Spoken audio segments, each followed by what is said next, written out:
all look a little sleepy today. Yeah. We're glad everybody's here today. We're glad we have visitors. Brittany, we're glad you're back. We're very glad to have the Paynes with us today. And so if you're visiting with us, we're glad you're here, and we hope you'll come back. So you all are hitting 59 years, and you all are hitting 60. A couple of women in our Sunday school class deserve some hazardous duty pay, you think? Or maybe some really big jewelry. Maybe that would be the case. What do you think, Tom? Yeah. Ben, you know, last year I lost my wedding band, and that was the most disconcerting feeling. Phyllis kept telling me to go get another one, but it just wasn't the same. And then one day, there it was. So that I know exactly how you're feeling. I told you you could find anything at Walmart. Yeah, well, you were right about that.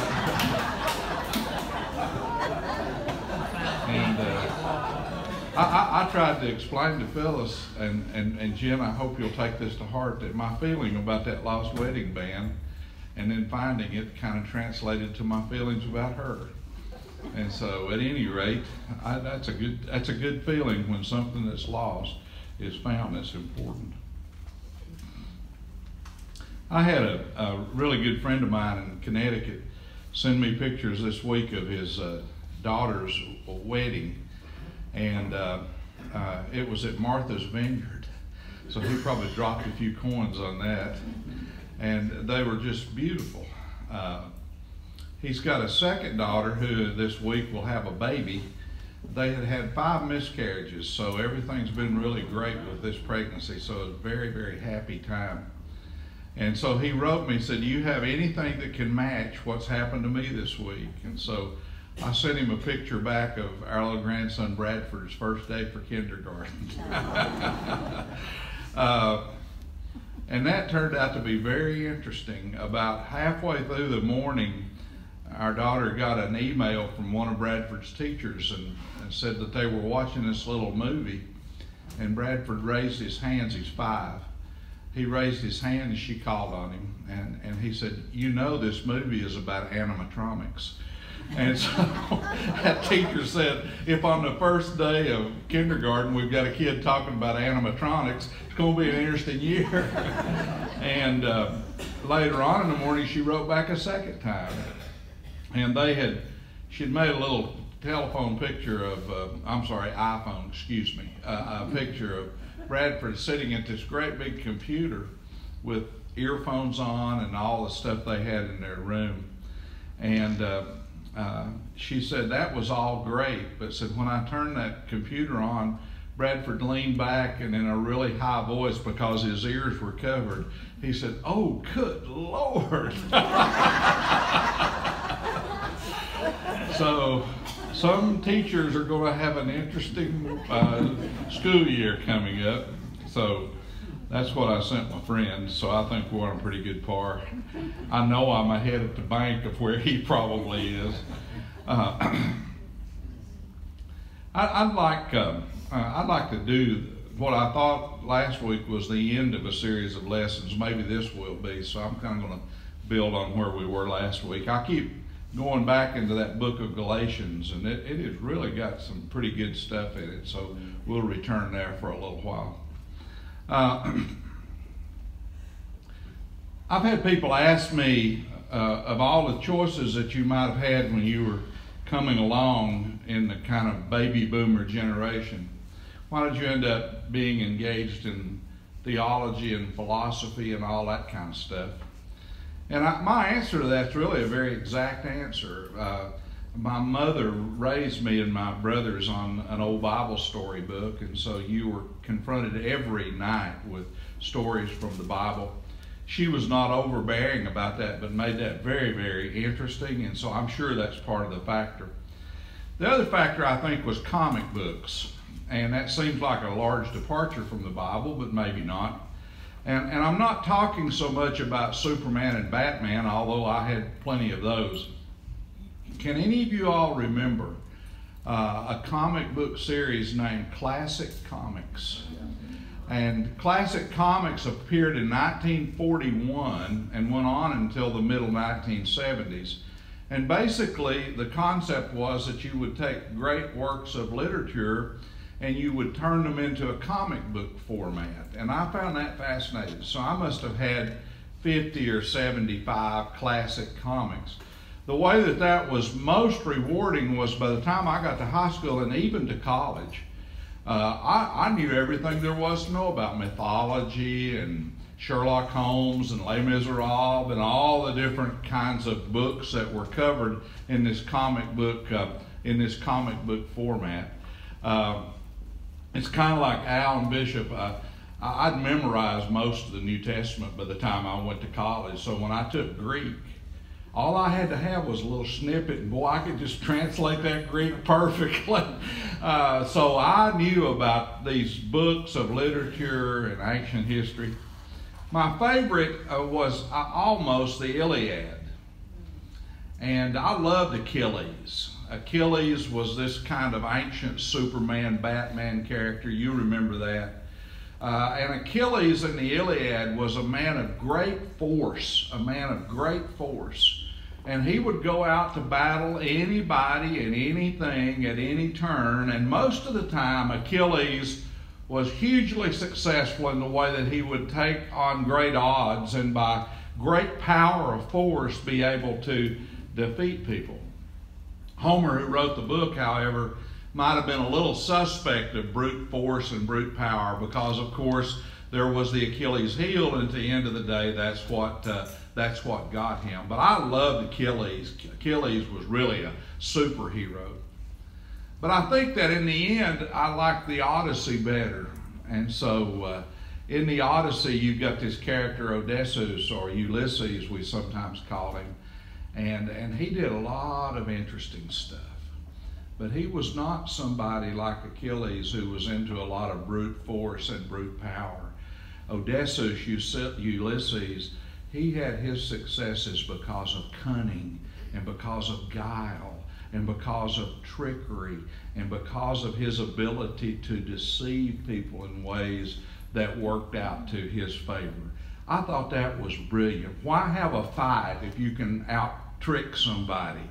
Why get involved into actual battle if you can just fool somebody into accomplishing your ends? And so my favorite story was Ulysses, Odysseus in the Cyclops cave. Remember that? And he blinds the Cyclops. And the Cyclops goes asking for his name, and he says, "No man." Remember that? I thought that was so smart. And so when the Cyclops' friends came and said, "Who's hurt you?" he cries out, "No man, no man, no man." And then with additional trickery, Ulysses, Odysseus, disguises himself as a sheep. Remember that? And the blind Cyclops monster can't tell who he is, and he escapes from the cave. So you see where I'm going with those stories? I grew up thinking that if you had to fight sometimes, that probably was just what you'd have to do. But that maybe if you really wanted to get by, you needed to be a trickster, and you needed to be a deceiver, and you needed to be somebody who could kind of bend things in your particular favor. It was almost like you could make a virtue out of trickery. Now, my mother's Bible stories didn't totally conflict with that, because I just love David. And you remember David when he was invited to go out in Saul's armor to face Goliath, and David would not do that. And he goes out like a little shepherd boy with a slingshot. And when Goliath sees him, Goliath just dies laughing at him and is acting like he might even cannibalize him if you read the language of the text closely. But David tricked him, because what Goliath didn't know until he got that rock right in the middle of his forehead was that David would probably have been the Olympic slingshot champion of his world. So he tricked the giant, and the whole battle is turned against the Philistines. I loved it when David and Saul had their misunderstandings, and then it was Saul, not the giant, that was out to kill him. And you remember that story. It's a hot day, and Saul goes to hide in a cool cave, and old David just happens to be there. And instead of slipping up behind Saul and, like Achilles, maybe with brute force cutting his throat, David takes his knife and cuts off the tail of Saul's robe. And you can just see the aftermath of all of that. Saul goes out of the cave and somebody comes up to Saul and says, "Hey, Saul, what happened to your robe?" And Saul then knows exactly what happened to his robe. And because David was able to trick him, it just drives Saul crazy. And his craziness ended up destroying his reign as king of Israel. And so there might have even been a couple of my mother's Bible stories that made trickery and deceit and being able to pull wool over people's eyes almost the thing to do. I won't never forget in high school and college, every week when we practiced for football, and football's coming, Billy, every week that we practiced for football, we always practice our power plays, right, Dennis? Always practice our power plays. And we'd practice them over and over and over and over again until we just had everything totally memorized. We could have literally done them in our sleep. But every week, our coaches would roll out a trick play that was designed to deceive and was designed to work on the basis of trickery and deception. And I loved the power plays, especially if I got to carry the ball. But oh, I love those trick plays. And on the occasions when they worked and you just outsmarted somebody, that was just the best feeling in the world. And on a couple of occasions, even against stronger opponents, because we had a couple of trick plays, we were able to win ball games. My most salient football memory was the University of Richmond, and we were playing a football game in which our trick play was a fake punt. And I was back there blocking for the punter. And when the ball was centered to the punter, I was to kind of slip off to the side. And it worked perfectly. Everyone's attention was on the punter. He was supposed to kick at the ball and then toss it over to me. A child could have made that toss. And I was standing over there with no one around me, 75 yards of open field around me, and that poor boy threw the ball 5 yards over my head. But it would have been a great trick play. And I guess there's a place for trickery and deceit. I guess there's a place for that. My little grandson, Bradford, he loves magic tricks. They just thrill him to death because he's still at a stage in his life in which he really believes in magic. It makes him a little bit mad at you when you show him the trick and how you did it and how it was kind of something that fooled him. He didn't like that much, but he can't wait to take that trickery and pull it then on his friends. I can remember, Charles, we were in Ireland, and it was our one and only bed and breakfast experience. And so we went to this person's home named Miss Kathleen. I'll never forget Miss Kathleen. She had a beautiful home. The section of it that was her bed and breakfast was just everything you could have ever wanted it to be, and we enjoyed that very much. She put us to bed with the promise of a full Irish breakfast. And I was really looking forward to that. And so we got up and got ready and went into breakfast, and there that full Irish breakfast was piled out everywhere. And we sat down, and Miss Kathleen began to talk about her brother. Her brother who just happened to own a boating business in that little town. And there was the most beautiful river that he could take you on a tour of. Of course, she was using that opportunity to upsell us to go on a boat trip with her brother, and she just wouldn't shut up. And so she just went on and on, although I was trying to be as nice as I could be. And finally, it just went too far. And I said with great anguish in my voice, Miss Kathleen, my wonderful mother once was on a boat trip and fell in the river and drowned. You're kind of making me think about that, and I'm about to get very emotional. Boy, she backed off that upsell in a heartbeat. So my trickery and my deceit, my Ulysses Odysseus option, my David option worked with Miss Kathleen. My attempts to get Phyllis to eat blood sausage did not work so well. But trickery and deceit sometimes can be very helpful. I'll never forget as long as I live, and I know all of you have experiences like this, when that 3 a.m. call came in the middle of the night from Atlanta, Georgia, where Philip was in school at Emory. And Philip let us know that he had been arrested and that he had been caught going over a speed limit and had too much to drink and that he was in jail. And I mean, we just were sitting there with, not breathing. And I said, well, son, is there anybody I can talk to? I don't know how he could have predicted I would say that. And then he said, oh yes, Sergeant April Fools is over here and he'll be glad to talk to you. And after we took the nitroglycerin tablets out from under our tongues and sought God's forgiveness for the curse language that erupted on that phone, we began to think that was pretty funny. But I can guarantee you that we learned our lesson, and so every time it's coming up on April Fools, we will say to each other, now watch out for Philip. Watch out for Philip. He's got to be the most unbelievable practical joker that has ever lived on the face of this earth. So I think that there may be times in which trickery really comes to the place in our lives where it plays a big role.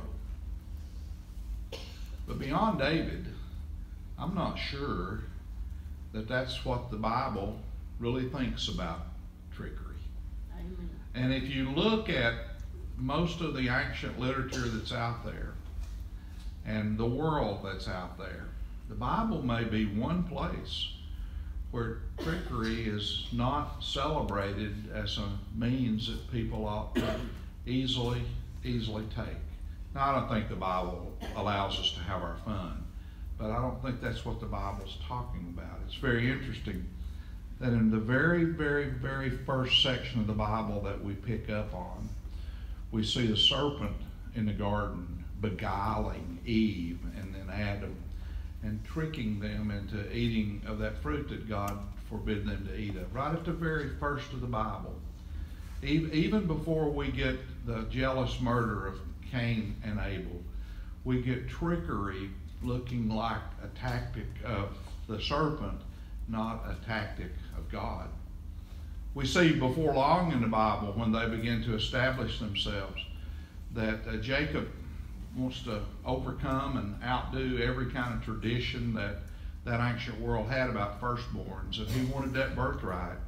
And even with the help of his mama, do you remember that? He puts the animal skins on his arms, and his blind father believes that he is Esau, and he blesses him, and Jacob gets the birthright. Trickery wins the day. But then the Bible shows us that it's not long until that leads to a chasm between Jacob and his brother and the family, and he has to leave. And it's not long until we see Jacob being deceived by the man that will become his father-in-law into marrying not just one of his daughters, but to marrying both of his daughters. And then it's not long until the old man Jacob has the tables kind of turned on him when 10 of his sons come with a coat of many colors that they've covered with animal's blood, and they tell them that they found the dead body of his beloved Joseph. And when we come to the New Testament, Jesus clearly becomes the hero that is there. And Jesus becomes as much of a hero of the New Testament as Achilles is of the Iliad or Odysseus is of the Odyssey. Clearly that's true. But even though Jesus had times in which he would verbally turn the tables on the Pharisees and the Sadducees and the rulers of the people, you see Jesus confronting people with truth. You see Jesus confronting people with the way things actually are. He does it in a kind way, but you never see Jesus retreating to trickery to advance his ends. Now, I bet Jesus had a sense of humor, and I bet those disciples and Jesus played all kind of practical jokes on each other. I hope they did. That certainly would have made their lives more interesting. But you don't see Jesus using blatant trickery and deceit as a kind of a strategy and a tactic of the message he's trying to convey. In fact, Jesus at the end of his earthly ministry tells his disciples that they had better be really, really careful, because Jesus said, you live in a misleading world. And he said, you have to be careful that others do not come and mislead you. And that becomes a powerful message of the end of Jesus' ministry for those that he loved the best. Paul, in his writings, when he writes to Timothy, who undoubtedly was his protege and that he loved, Paul says, there are lying spirits out there, Timothy, and you need to be very, very careful, because lying spirits filled with guile and cunning can turn anyone's head, including yours, and you should be careful not to have your head turned. This whole book of Galatians is about Paul's struggle with people who so quickly turn back to biases and prejudices and stereotypes, believing that this new way of presenting Jesus was not the way that Jesus should be presented. And a lot of Paul's converts fell for that. And so Paul understood exactly what deceit was about. And before this section of Scripture that we've dwelt on, before this section of Scripture in which Paul talks about not becoming weary in well-doing, and in which Paul talks about take every opportunity to create goodness that you can, right before that significant piece of Scripture, Paul says those famous words, do not be deceived. God is not mocked. What you sow is what you will reap. What Jacob sowed is what Jacob reaped in terms of trickery. That word mock is not a word that we use a lot anymore. It's a word in the Greek language, empathido. And it's a word that is used if you would ever do anything to take advantage of children, or if you would ever treat people in disrespectful ways, like you thought they were children and you could just pull anything on them that you wanted to. And so Paul creates a powerful contrast, a patronizing trickery on one side, deceit, and well-doing, and finding opportunities for goodness on the other side. And I think the Bible is drawing a very, very clear contrast there. It's not the way of Achilles that Jesus and Paul are talking about. Brute force, beat up everybody, be the biggest bully in the world. And it's not the way of Odysseus, Ulysses.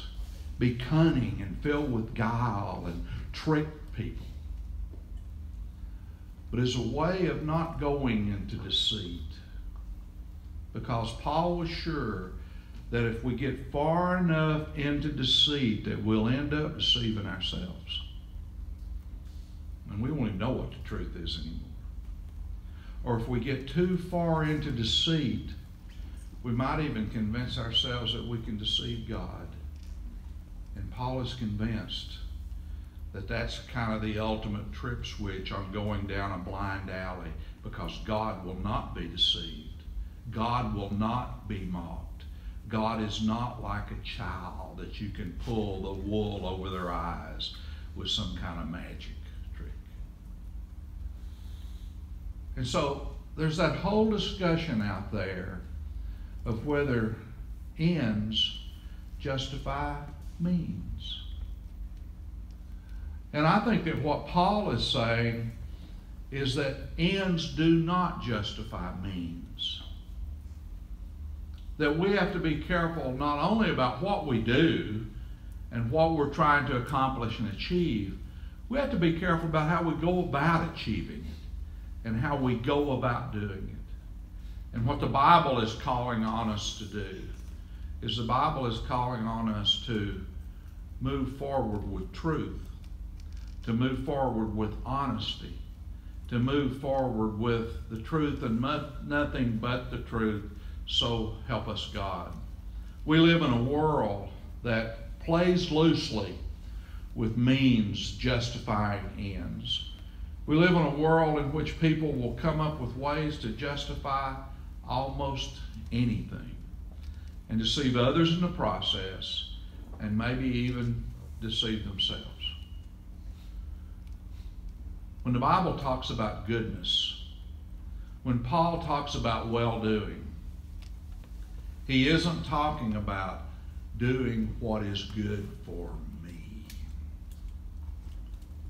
That's the priority consideration of life. The Bible and Jesus and Paul are talking about well-doing and opportunities for goodness for others. And not in ways that trick and deceive them, but in opportunities for goodness that build them up and advance their lives.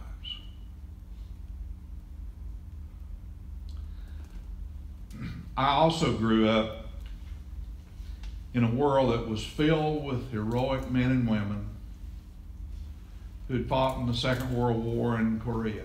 Our town was full of them. They were all the time coming to our churches to talk, or being our Sunday school teachers, or speaking in our schools. And so just as I grew up with a fascination for this ancient literature or for the Bible, I grew up with a fascination about the wars that these men and women had been in. I learned about Operation Fortitude. Operation Fortitude occurred before the D-Day landings at Normandy. And Eisenhower and Churchill put together a trickery that was amazing. They created a fake army in the northern part of the United Kingdom right across from Norway.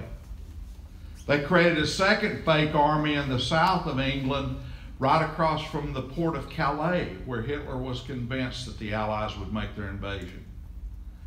They had inflatable tanks and inflatable airplanes and inflatable landing craft.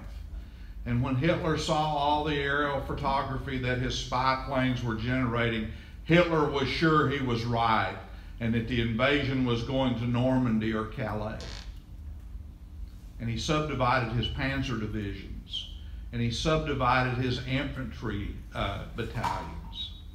And when the armies came to Normandy, there were not enough Nazis to push them back. Even more, there was Operation Mincemeat. Anybody ever heard of that? The Allies had won in North Africa, and then they were going to invade the underbelly of Europe from the Mediterranean. There were two good options: Sardinia and Greece, or Sicily and Italy. Once again, Hitler was so sure that it had to be Sardinia and Greece. And so the Allies found this corpse of a man in England who had mistakenly taken in rat poison. He was a tramp and it killed him. And then they made a whole story up around this man and crammed his suit with all kind of fake documents that he was a British intelligence officer. They gave him a really, really formal courier's package that talked about how the invasion was coming to Sardinia, that everything that looked like it was happening at Sicily was just a kind of a feint, a deception, a trick. And they took that poor old man's dead body on a submarine and they floated it off the waters of Spain. It floated ashore. It was discovered by a fisherman. Before you know it, that courier's package is back in Berlin with Hitler poring over it. And Hitler transferred huge numbers of armaments and troops to Greece and Sardinia. And landing at Sicily and then the battle up through the boot of Italy became an amazing success. I love those stories. And so there may be times in which trickery is okay, especially if it saves life, doesn't hurt people, and maybe it's funny. But sometimes we go to it too quickly. Sometimes deception becomes too much the coin of the realm. Sometimes believing that it's better to trick people than tell them the truth becomes the way that our world works.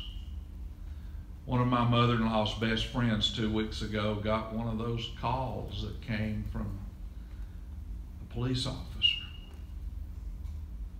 And the police officer had her grandchild there. And for $5,000, that grandchild's problems would go away. And she immediately gave a $5,000 checking account transfer number. That's awful, isn't it? But that's the world we live in. If I had $1 for every Nigerian or Indian poor story that's come to me over the internet, I could have financed the kingdom of the Nigerian priest that suddenly lost all of his money. But the Bible says that's not good enough. The Bible says that we can't just take any means to accomplish our ends. And we can't just go down because it's the path of least resistance, that way of trickery and deceit. We'll deceive ourselves. We'll think that we can deceive God, and God's not mocked. Our way is a way, first and foremost, of well-doing, not becoming weary in that, and in finding, seeking out, taking opportunities for goodness, and that is the way of God. Let us pray. Help us, our Father, when we get to the place, sometimes as individuals, sometimes as a world, it seems, in which artful dodgery becomes almost virtuous, and taking advantage of people becomes an acceptable means. Help us that we know that your word did not play fast and loose with that, but that your word clearly shows the results of trickery and deceit and calls upon us to walk in a different direction. So help us to know when something is fun and harmless, but help us to understand when things are self-serving and ego gratifying, and that we are more concerned with what's good for us than what's good for others. Help us that we would not get so far into deceit and deception as individuals and as a nation, as a world, that we begin to deceive ourselves and think maybe that we don't need you as much, or that you will not hold us accountable. Help us that we might always learn better how to live our lives, and in doing so become more like your Son. For we ask in his name, amen. Okay. Thank you all. I'm sure you came in here this morning wanting to hear about the Odyssey and the Iliad. Thank you all for coming.